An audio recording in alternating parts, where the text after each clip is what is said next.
Hello everybody, Flick here. It's time for yet another Let's Look At, and today we are taking a look at Final Fantasy XII, the Zodiac Age. I'm playing on a PS4. I am using a review code provided to me by Square Enix, and as you can probably tell by the copyright thing along the bottom there, originally released in 2006, this is a upscaled re-release with some additional changes depending on what version of the original game you played or where you were, which we'll get into once I actually load my game, which I'll do now. I've been playing for, actually this will probably tell us in a second here. Bear with it. Let's see, yes, I've been playing for, that's an autosave. I don't want the autosave, I want this one, yes. That is the time of day, so that is not how many hours I've played. I've probably put in over 10 at this point, although I did play the original release, but I'd still prefer if you keep these as kind of like first impression, because it was 2006, so... In fact, maybe even earlier, because I didn't play the international changes. Which I guess is the first thing we should get into. Although there are some new things, and the game's obviously been upscaled for this release, there was a second release a while back called Final Fantasy XII International Zodiac Change, something like that. I remember hearing about it at the time, but I played like the original version. The most significant thing that re-release did back then was change the level up system. There used to be one big license board, akin to say the Sphere board in Final Fantasy X. The international release redid it so that there were specific classes. So you now pick a class, and then eventually you get the ability to pick a subclass, and you get access to the license boards of those classes. There we go. This was not in the version I played back when Final Fantasy XII first came out. So you pick a class that gives you specific skills, stats, passives, etc. unique to that build. Eventually you can customize by also picking a secondary class. So the lead character Van here, I've made him be a Bushi, which is a samurai essentially. We've also got one of my characters as a white mage, one is a spear using Ulan. I'm not sure why they didn't just go with Dragoon.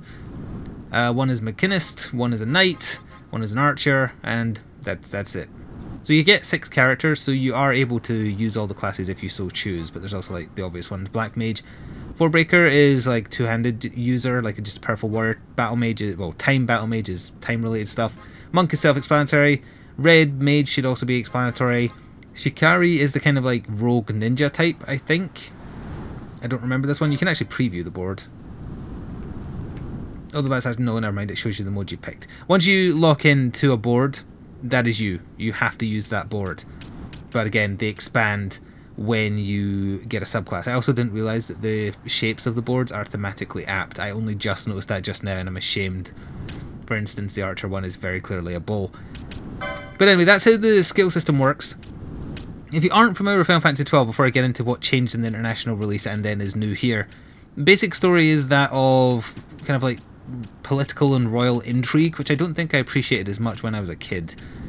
I didn't mind it as much now. I remember finding the story fairly dull originally. There's regicide, there's political upheaval.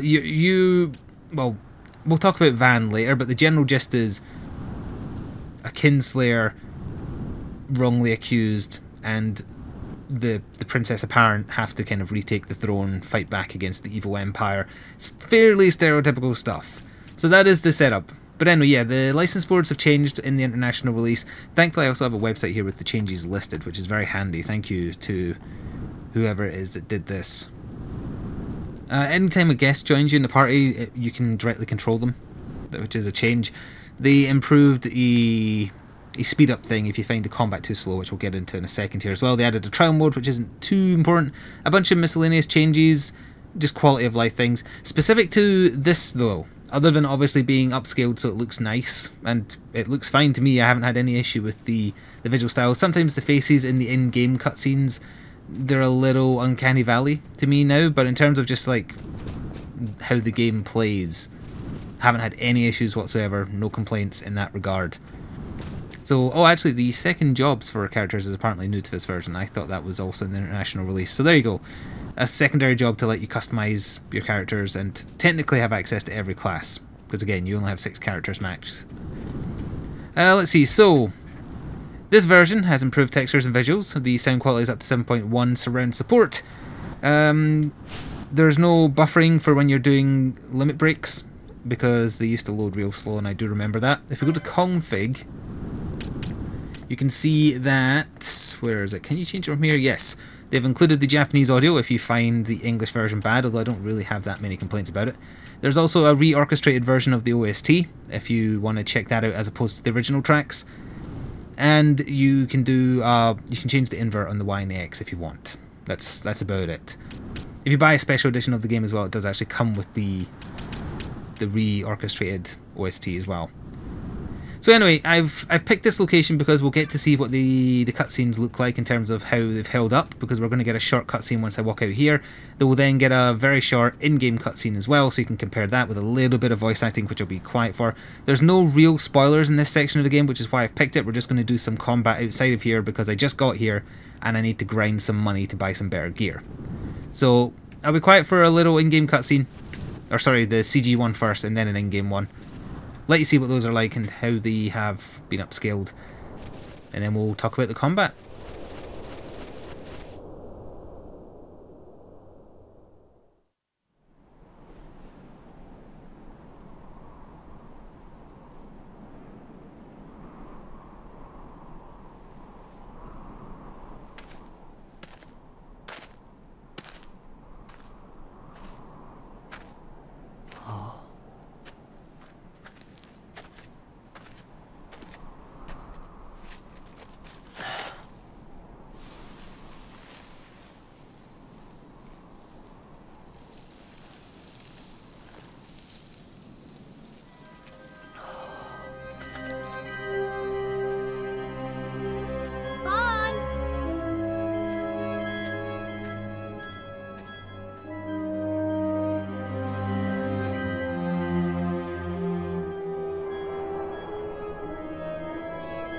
So, where exactly is Wraithwall's tomb?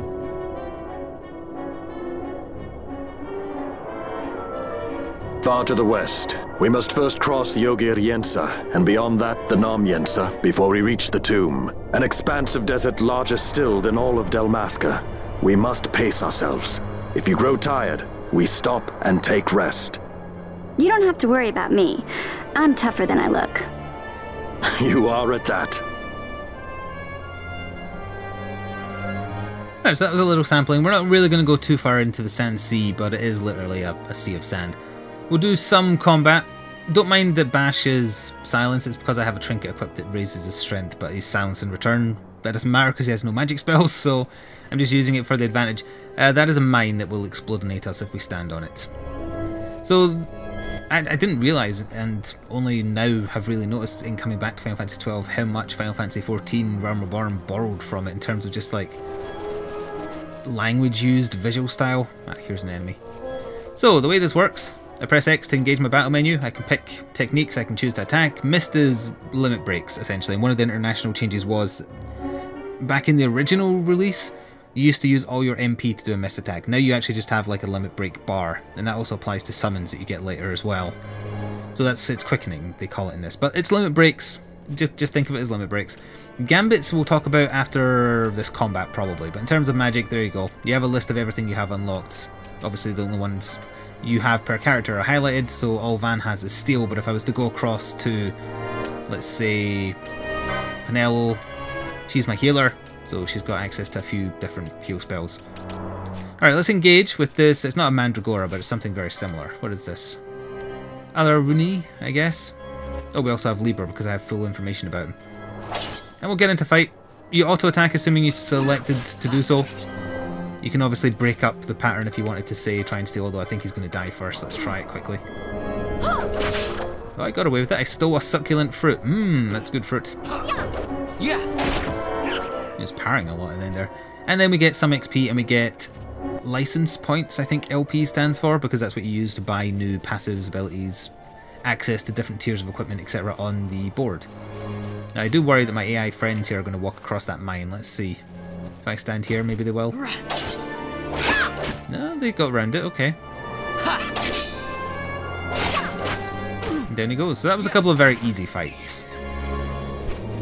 And if you see in the bottom right there, Bash and Penelo have a G next to their name. That means I've got gambits turned on. And gambits is customizable AI for your teammates so that you can dictate what they do in certain scenarios. Some people don't like the gambit system, some people don't mind it, some people love it. I remember only really having an issue in the sense that you have to buy additional gambit slots, so essentially the AI is dumb until late into the game when you can really get into the nitty gritty of how they act in given situations. There's also, like, they'll stick to their gambits. If you have gambits turned on, they will stick to them even if they make no sense. Like, I was talking to a friend about the original release, and he made mention that he had it set up in the original release that, hey, there's a gambit here that if you are below a certain threshold of HP, you have Drain. Cast Drain on the enemy so that you steal back health while still doing damage. That's great. If you use Drain on an undead enemy, you just hurt yourself because they have no health to steal, you know, the undead rolls. So they wouldn't not understand that was a bad thing, and they'd keep doing it, and they'd kill themselves. In playing this, I've also accidentally, like, I had one set up where rather than having, I guess we can jump in and have a look here, rather than having like attack party leader's target, or if an enemy is attacking you, attack them back, I'd accidentally set someone to only attack enemies that are attacking them from range, so they just stood there, because none of the enemies I was fighting was attacking them at range. I don't have very many slots unlocked yet because we're not that far in, but you can see the kind of things you can customize here. So let's see, go to the healer actually, that's probably an important one. So if an ally is below 50% HP, she'll cast Cure on them. If an ally is blind, she'll cast Blind there. If they're poisoned, etc, etc. It starts off super simplistic, but it does get a bit more complicated. Like, these are all the options here. I've not unlocked that many. You can, if you want, as you saw me kind of doing there, when you're in combat, you can choose to just control everybody over and over, which is a lot more preferable to me personally. I like them being obviously set to, hey, if I'm attacking somebody, you attack too, but it's not hard to just kind of jump across and say, hey, do something, do first aid, do the Libra. In fact, you could set it up actually so at the start of a fight he could do Libra if you were fighting a boss, for instance.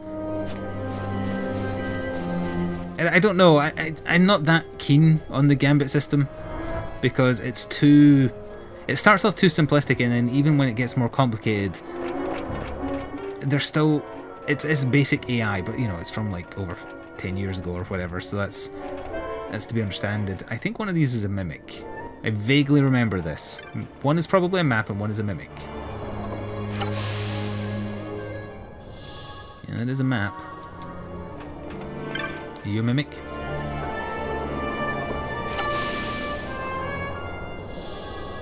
Nope, that was actually just another map of the other half of the Sand Sea that we're going to. I do also seem to remember that we get a cutscene at some point here, and that there's also bombs, which I remember hating in the original release. As far as the reorchestrated soundtrack goes, I didn't notice at first until the boss music. I noticed the difference there. Take that, and our stone, that's for selling. I need everything to sell so I can buy new weapons and gear, because I'm horrendously under-geared at the moment, which is why I'm getting my ass handed to me by basic enemies. I like this style of combat, it's just the gambit system on top was never particularly interesting to me. It's very limiting, kind of accidentally, I think. So which way are we going? This is a new addition as well, this map that you can bring up by pressing down on the L3. I have a bad habit of just leaving it up forever because I like it a lot, and I have a bad sense of direction. If I forget to turn it off when we get into fights and whatnot, that's my bad, but in general that kind of shows you the area. This area is obviously huge. We want to make our way through it. We are going to definitely get another story cutscene at some point here, because I do remember that someone joins us that isn't here currently. Might not go far enough in for that, because as I say, my goal here is actually just to grind a little bit. So in general, when I mentioned at the start that I'd talk about Van, I have actually mentioned Van when we've been playing Monster Hunter, or you know, just playing something on stream where we're just kind of randomly talking about Final Fantasy games, like when we're playing Final Fantasy XIV, for instance. Van is my least favourite protagonist in any Final Fantasy main series game. I actively dislike him. He is put in to satisfy the cravings of the Japanese audience at the time. The main character of this game should either have been Bash or Balthier. Balthier, you could have had like the stereotypical Han Solo, lovable rogue scenario where he starts out all selfish for himself, then he grows a heart, gets caught up in a bigger cause, becomes a hero in the end. But no, they had to stick in an effeminate twat like Van, who has no reason to be involved in any of the story beyond saving Penelo, which has happened by this point. There is a cutscene a little bit after this where Balthier questions Van's interest in sticking around, and Van literally replies, "I'm just along for the ride." That is the main character's investment in the story, is that he's just along for the ride. This life or death scenario involving emperors and dead kings, and it's dumb. Yeah. And I could never get over that. I hate Van. He is a nothing character. Balthier, I guess you couldn't have made it Bash being the main character. You know who would have made a fantastic main character? Van's brother, Rex, who you see in the tutorial at the start of the game. Let him survive the tutorial, and then he's got investment, because he is he's used, well, without going into too much detail for spoilers, he's used by the Empire. He has an interest in Bash, they know each other. That would have made so much more sense to me, and Van and his brother look alike, so that just seems like such an obvious improvement to the story. Van actively detracts from it by just annoying me. I know that's not a great explanation. I went into it in much more detail when we've been playing Final Fantasy and just talking randomly on streams. I don't like Van. You don't have to use him, actually, but he forces himself into cutscenes and whatnot, and he's just got no reason to be there. Oh, it's infuriating. And Balthier is wonderful, his character is wonderful. He goes through the rogue storyline even though he's not the main character. I'm a big fan of his voice actor as well. I like everything he's done. So that's just an extra annoyance. He should have been the main character. I get for this re-release they couldn't change it to that degree. But that is a big failing of the game for me, and probably why I remember not enjoying it that much when I was younger. I did also mention previously the political intrigue stuff that bored me as a kid. I've been enjoying it more as an adult. So the story is better than I remember it if you ignore Van, I guess is the gist of what I'm saying. Also, we're going to go back now and see if I can buy some better gear, because these should not be causing as much of a problem as they are to me. In general, these are all sort of issues, again, personal preference, that existed from the very first release of the game. So in terms of things that are specific to the Zodiac Age re-release, they've upscaled it great. It runs fantastic. I've had no issues.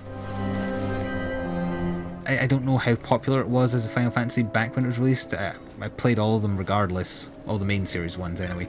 As a save point, this is also a way to get a full heal for free. Oh, I didn't notice the Moogle. Where are you stelling? Oh no, you're watching after my ship. My ship is in the air, but it's cloaked. You just have to take my word for it. So yes, Mr. Vendor person, I would like to buy better weapons, some better armor, some better spells. My god, you're very expensive, but we have stuff to sell. I hate selling stuff from here though, because I remember there are certain things in the loot list that you shouldn't sell because they have a benefit later on. That said, I am going to sell some stuff because I want to buy some gear. Oh, we had 1337 gil there. Okay, get rid of the iron scraps, get rid of bat wings. I know where to get plenty of bat wings. In general, the English voice acting is to a standard that I would say is great. As I say, I love Balthier's voice actor. I hate Franz. I hate her accent. Her weird drawl when she talks. Don't like that at all. But I think that's the character more so than the actress being bad. But they've included the Japanese tracks as well, so if you want those you can listen to those instead. No, wait, that's the one you hold on to. I can't remember why, but I remember there's a very important reason to hold on to the serpent skin. I wish I could remember what. Oh, the succulent fruit I can steal from him is worth a lot.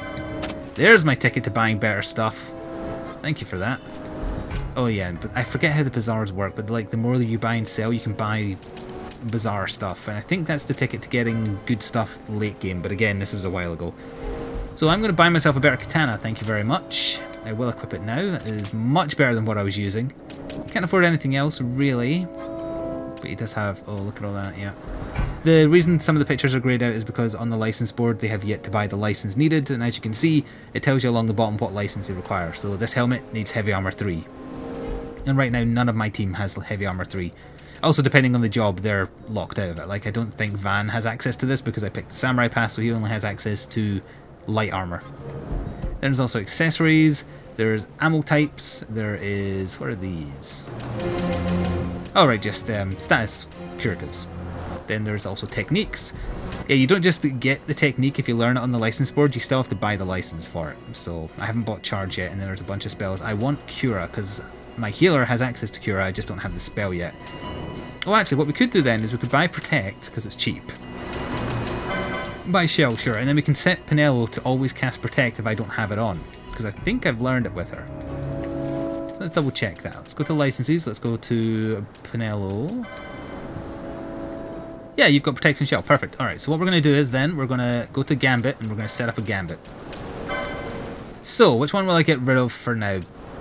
Poison is manageable, so let's change poison. So let's change this to, say, ally any, protect. Now that should only do it if they don't have protect, although actually, do I have one that specifically says protect? I know I have one that says if the enemy has protect, but that's for dispelling it. Alright, let's try that. So now it's activated. The higher up the list, it's like in a raid, so the higher up the list, the higher the priority, so you want your curative ones at the top, because that will take priority over attacking if the condition is met.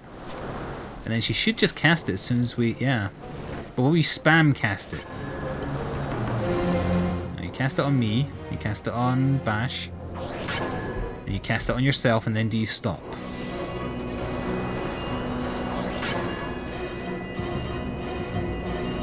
Yes.